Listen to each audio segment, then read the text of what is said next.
Hi everyone, welcome back to Chelsea Fan TV. My name is Nina and I hope all of you are having a good day.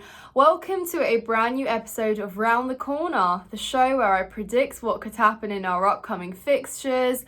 And this week we look ahead to Burnley, away at Turf Moor on Saturday, where we look to make it 3 wins in a row. Yeah, that's right, guys. 3 wins in a row. And yes, there is so much to be excited about because I believe we haven't had a streak of such since March, probably. And yes, 3 in a row will be a streak because right now things are just very different at Chelsea. So yeah, we're going to obviously go in with a lot more confidence because we have not only scored goals, but we've also kept clean sheets. So away from home is always a little bit more difficult, and I think Burnley have been playing some good football. I think their scorelines don't really reflect their football, so I'm not really going to sit here and disrespect them too much and say, yeah, we're going to win this one, because like I said, there's no easy games at Chelsea. But what I am going to say is that we have a lot more confidence. We can score goals. We saw that we can finish our chances. So I'm just hoping that we can replicate that on Saturday. So, of course, looking forward to that. And like we've seen, a lot of teams are playing in Europe this week. We're not. So, again, we've got that extra sort of advantage of having a break and being able to rest, train, etc., let our injuries kind of settle. And I mean, that's obviously going to be very important because after international break, we face Arsenal at home. So, yeah, a lot of prep's going to have to go into that fixture. But, yeah, anyways, guys, I'm going to discuss kind of Cole Palmer's performances because I think we're now looking at a player that is very crucial in the build-up of our attack, very involved, and I think he absolutely does start on Saturday. I don't see right now, especially with Nkunku out, how Cole Palmer doesn't start. I mean, it's just beyond me. You know, I don't think that that's ever going to be a case. I think he's settling into Chelsea very well. He's very comfortable. He's been linking up with his teammates very well. And yeah, he just provides a lot of fresh energy. Sometimes I just don't know how I'm trying to describe something, but yeah, fresh energy on the pitch and just creative and intelligent and build up. So really excited about his appearance as well on Saturday. And I predicted a goal contribution from him and I got that right last episode. So I'm going to go again with that one. Goal contribution from Cole Palmer because, like I said, he's just consistently putting a graft in to try and look for a player to lay the ball off or work on his own. And we are still waiting patiently on that curler of a banger that Cole Palmer's going to score for us one day. I can feel it. It's coming. Don't know. Could be on Saturday. But yeah, there's a little prediction. Goal contribution for Cole Palmer. And yeah, I just think that's quite an easy job for him. But anyway, so of course Raheem Sterling didn't start because he had a virus of some sort. So he wasn't in the starting lineup, but I think he does start on Saturday.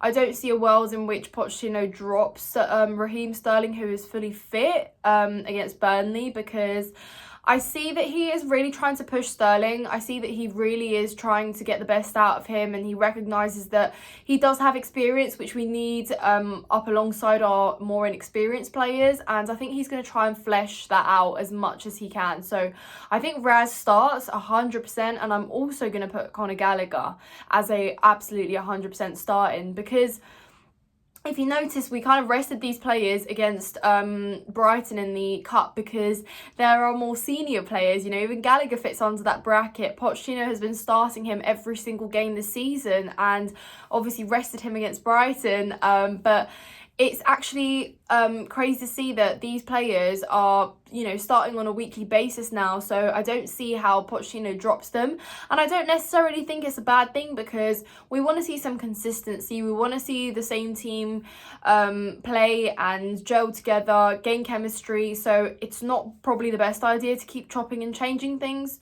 So yeah, I really hope that Sterling could potentially score a goal. I mean, if he starts, well, he will start. When he starts, I think I will just be hoping that he finds the back of the net because, yeah, Sterling, we need some more goals from you. You had a great start to the season, like build on that, and we're going to need you when we get into that run following, or actually starting from the Arsenal fixture. So yeah, I think Sterling and Gallagher definitely need to start. And again, Gallagher, he's been putting on man of the match performances. He's been very, very good for us. He was everywhere on the pitch against Fulham, and you can now see why Pochettino picks him. A lot of people said, why don't we sell him in summer? Or said, don't start Gallagher, or moan when Gallagher's in a starting lineup. But then the game finishes, as it did on Monday, and you say easily that Conor Gallagher was one of the best players on the pitch. So it's great to see. I'm happy for him that he's settling in. He's developing, improving. He's consistently trying. That his movement off the ball is always insane. It's just always been improving his on the ball abilities, and kind of not overplaying it at times and not losing it in key areas. But I think he's getting better at that, and he is slowly turning into one of those regular starters, which he now is. So obviously Pochettino's got a plan for Gallagher, and for the time being, he's here to stay, guys. I mean, he's repping the captain armband, so I think he'll be quite involved. I don't know if he should play a number 10 though, really, Gallagher. I keep saying that I want Cole Palmer to play there, and obviously I understand that. I think obviously if Sterling was available for that game, then Cole Palmer wouldn't have been playing on the wing. But I think it's refreshing to see that the movement we're making isn't necessarily as bad, and didn't have the strongest second half against Fulham, but I think what I'd like to see against Burnley potentially is, good overall performance, but just finishing our chances, really. I'm not going to dwell too much on the performance if we win, because like I said, I've been scrutinising all our performances where we have lost and we haven't played well, but we've created chances. So really, I'm not going to sit and complain about the same things and player performances and individual errors as much if we win and get the 3 points, because at the end of the day, 3 points are crucial from here on. We need to be moving up further in the league, and correct me if I'm wrong, but are we going to be in the top half of the table if we beat Burnley on Saturday? Obviously depending on how the other fixtures go, but I think we're looking to get into the top half of the table, guys, which is absolute madness. And it's crazy to think that I'm so excited to say that, but really that's just where we find ourselves right now. I think that Pochettino is definitely, not going to probably make too many changes. I reckon we probably will see Colwell as left back again. Obviously, Cucurella played on the right and has been doing a really good job. Whether he keeps that, he might. I mean, it's worked out well for us so far. And I doubt he's going to make too many changes from the lineup against Fulham. And I don't really see reason to when it worked out as well as it did for us. It was great to see obviously Breuer on the score sheet, and I don't think he starts on Saturday, because let's be real, if Jackson was available for that game against Fulham, Breuer never would have started, because I mean he's not really seen as a fit to start. I think he's more sort of fit to come off the bench as such, but not start. And obviously Jackson has scored himself in the last game, obviously against Brighton, and he's looking to build and to score more goals. So these are the games that he should be playing, and like I said, I'm hoping that he's going to be on the score sheet too. So Jackson, manifesting that he gets another goal. Honestly, league goals are going to be so important for his development now and for him to get better. Really, really excited about that. And guys, like I said, I'm not going to get too carried away, because I understand it's 2 wins and we've got some tough fixtures, but we also can take some positives out of the improvements we've seen. We've found the back of the net finally.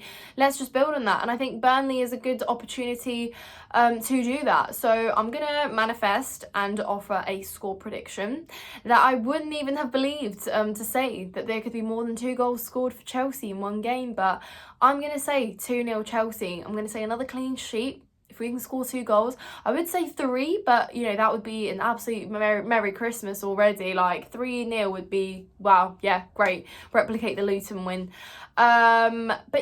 I don't know, guys. Let me know your thoughts in the comments. But I think we rightfully should be confident. I mean, going off 2 wins, looking to make it 3 in a row. And then for the first time, that sets us with victory before international break. A much better place to be mentally, physically. Really, really cool. Anyways, guys, that's enough waffle from me. I hope you've enjoyed this episode. Like I said, subscribe to Chelsea Fan TV and smash the likes. Check out my personal channel as well, Nina's Chelsea Corner. It will be linked in the title. I've just started a new show, so go and check that out if you would like to. And I will see you in the next one. Up the Chelsea.